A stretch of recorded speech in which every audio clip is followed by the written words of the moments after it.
당신이 찾던 무서운 이야기 고비의 TV.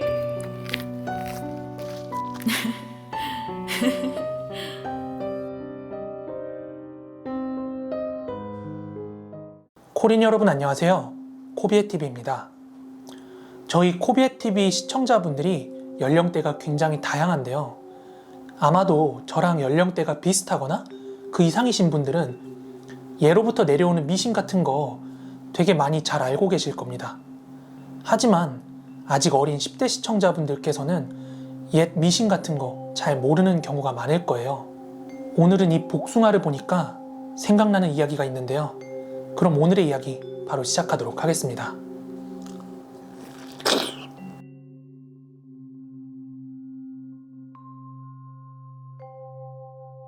이 이야기는 조금 전 복숭아를 까먹으면서 밖에 비도 오고 하니까 제가 무서운 이야기를 해달라는 부탁에 할머니께서 해준 직접 겪은 실제 이야기입니다. 때는 바야흐로 한국전쟁이 끝나고 몇 년 뒤 서서히 일상으로 돌아올 때쯤으로 할머니께서는 당시 15살이었다고 합니다. 어느 한 무더운 여름밤이었다고 해요. 할머니께서는 친척 언니, 이모, 그리고 여러 친지들과 함께 멱을 감으러 가셨다고 해요. 무더운 여름밤에 신나게 멱을 감고 집으로 돌아오던 중이었다고 합니다.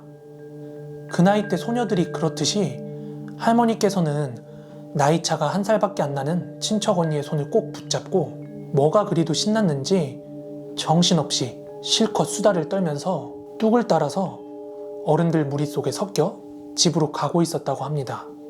그렇게 신나게 집으로 가고 있던 도중에 할머니랑 언니는 문득 멱 감던 곳에 고무신을 두고 온 게 생각이 났대요.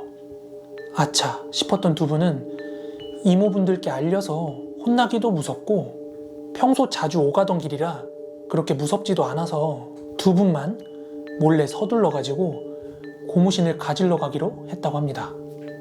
그래서 자연스럽게 어른들 무리에서 빠져서 뒤쪽으로 가기 위해 걷는 속도를 서서히 줄였다고 합니다.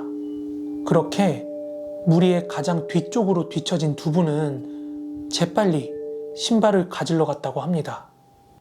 이제 주변에 어른들이 없이 두 분만 남았는데도 불구하고 둘은 걱정은커녕 오히려 둘만 있다는 오붓함과 그런 어떤 해방감에 오히려 수다에 박차를 가하면서 걷기 시작했다고 해요.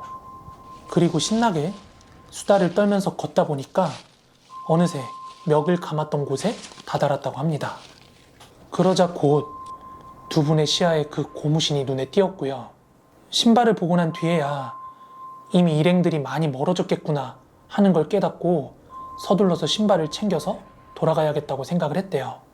그렇게 각자 신발을 챙기고 있던 그때였습니다. 저 멀리 뚝 반대편에서 온몸이 새카맣고 머리는 긴 장발인데 쌀이빛같이 뻣뻣한 느낌에 키는 9척 정도로 커 보이는 사람의 형상이 걸어오고 있더랍니다. 한눈에 보기에도 할머니께서는 그게 사람이 아닌 것 같다는 느낌이 들었다고 해요. 그래서 마음속으로는 얼른 도망쳐야겠다고 생각을 했지만 무슨 이유에서인지 몸이 전혀 말을 듣지 않았다고 해요. 그리고 그 9척이나 되는 형태가 분명히 굉장히 빠른 속도로 다가오고 있었는데 너무나 이상하게도 진작에 코앞에 와 있어야 할 것 같은 속도였는데도 다가오는 느낌만 있었지 가까이 오지는 않았다고 합니다. 뭔가 잘못돼도 단단히 잘못됐구나 하는 생각이 든 할머니께서는 얼른 이성을 찾고 언니를 데리고 그 자리를 도망치려고 했답니다. 그런데 그 언니가 있어야 할 자리에 보이지가 않더래요. 더욱더 불안함이 커진 할머니는 서둘러서 주위를 살폈는데요.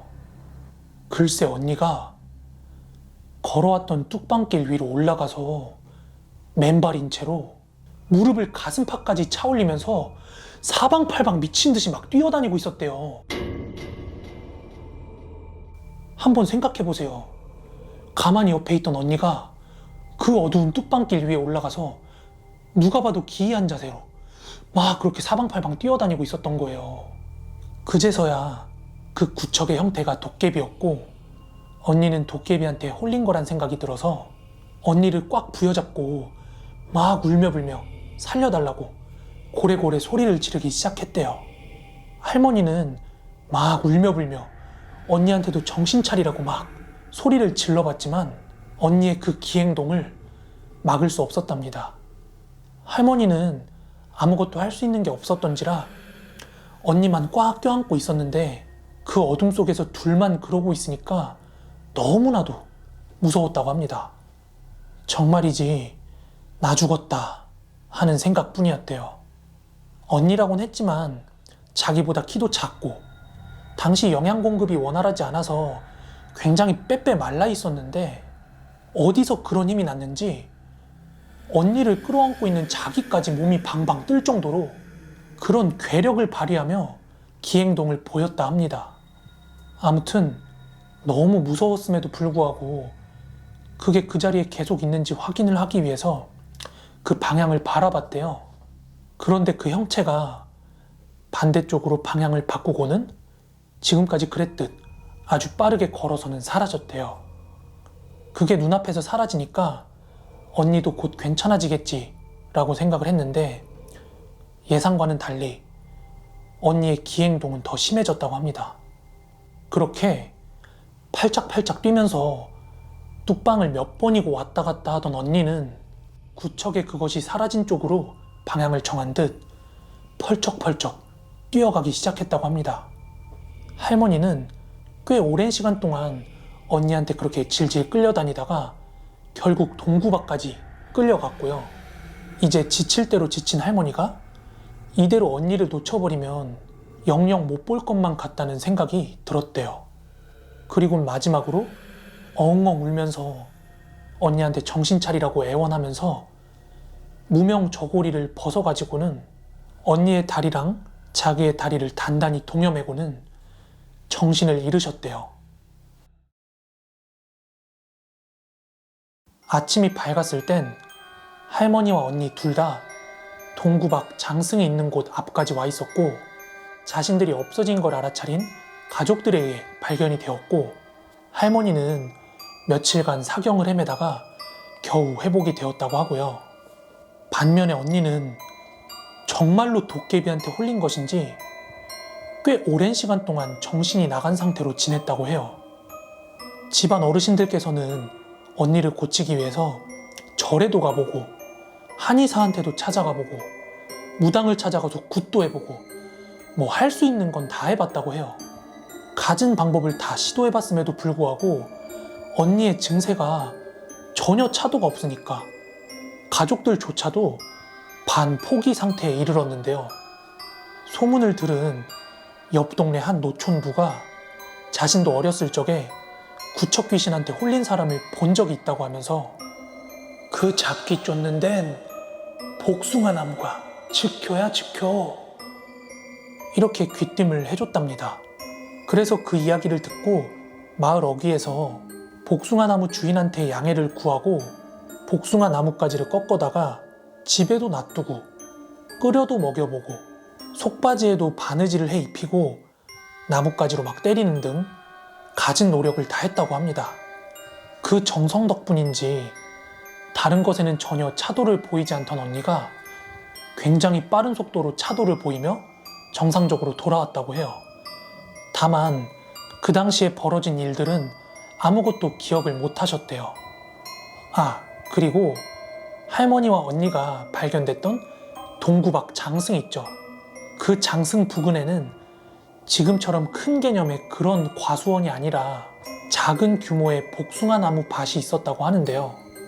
아무래도 그 두 분이 동구박 장승 앞에서 쓰러져 발견된 이유는 그 복숭아 밭 때문에 언니가 멈춰선 게 아니었나 그렇게 생각을 하신답니다. 네, 오늘 준비한 무서운 이야기는 여기까지고요. 오늘도 끝까지 들어주셔서 너무너무 감사드립니다. 저는 내일 더 무서운 이야기로 찾아오도록 하겠습니다. 그럼 코린 여러분들 모두 좋은 밤, 좋은 아침 되세요. 감사합니다.